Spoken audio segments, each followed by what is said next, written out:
Hi, it's Therese in Lostinpaper and I'm back to colour with you. And today I'm going to be using some penny black products to create a Inktense beach babe scene. So I've already got a rectangle die cut, but I want to sort of do a negative space for some numbers. And this is a creative die from Penny Black, and they're a really good size number and pretty sort of funky shapes as well. So what I like to do is actually run the numbers separately through my die cutting machine. That way I can get them a little bit closer. I find if I try and die cut them at the same time, it's the same with my letters. If I try and die cut them at the same time, they end up a little bit too far apart. So I'm just using my painter's tape there to hold that in place. Even though I have magnetic plate on my Big Shot, I like to just make sure that it stays in place with the painter's tape. So now that I've got my die cutting done, I'm going to stamp out my little beach baby, and I want to be doing some watercolouring today. So I am using my Jet Black Ranger archival ink because I know that this works really well with watercolour, and this is some watercolour cardstock. So I'm using my Misty so that I can stamp it a second time, which I do need to do. It didn't stamp out perfectly the first time, but that's the great thing about the Misty, is you can stamp it exactly where it was before. It saves trying to line it up when you're using blocks or Stamp-A-Majigs and things. I always used to have trouble with that. Perfect. Okay, so now onto my colouring. I am using my Inktense pencils today. So this is actually, it's not a watercolour really, it's an ink within a pencil. They're from Derwent, and I love colouring with these. They're so much fun. The two ways that I really use them is I either use, what I'm doing here is using my paintbrush, which is wet, touching the tip of the pencil, picking up the colour and laying that down. It has a similar look to watercolour, but it doesn't act the same as watercolour. Once this is activated with water and it dries, it's permanent. So you can actually add other mediums on top, which I really like. So gives you lots of options. I will also use my pencil to the cardstock, which is what I'm doing here, and then I can just add water and that'll activate the ink that way. And they're just really easy to use.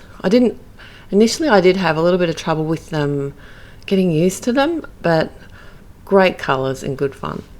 So I will list all the colours that I use here today at my blog. The link will be in the YouTube description below, and I'll be back when all the colouring's done.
And now it's time to work on my sentiment, and I'm going to be embossing in white.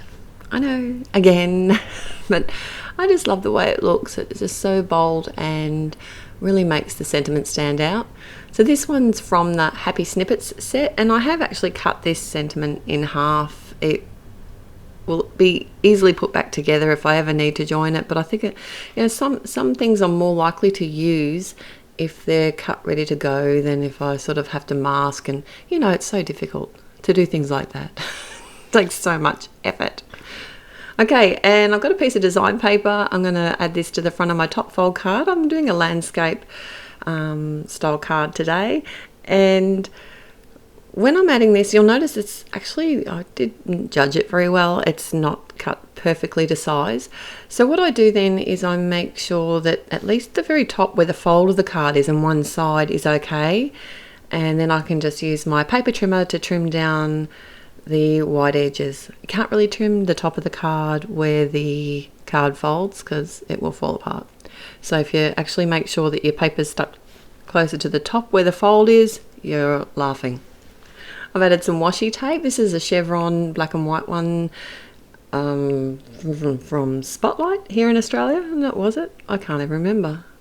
I think so. And also some fun foam to the back of my panel. It did warp a little bit, but by adding a whole panel of fun foam and lots of score tape, that should hold in place. I just wanted to make sure that the washi tape was peeking through my negative space on my number. I've cut my little embossed black and white sentiment down to the size that I want, added some fun foam and layered that up on the right side where it's going to sit a little bit higher, and just press that in place. I'm using score tape there as well. Thinking it needs something a little bit more, so I'm bringing out the Copic opaque white and adding some dots. I was thinking about adding them to her hat, but I wasn't game. I haven't used this stuff in a little while, and I thought I'd just keep it safe and have added them to her papers. And doesn't she look gorgeous? That's my finished card for today. Thanks for joining me. I'm going to be back real soon. Till next time, happy paper crafting. Bye.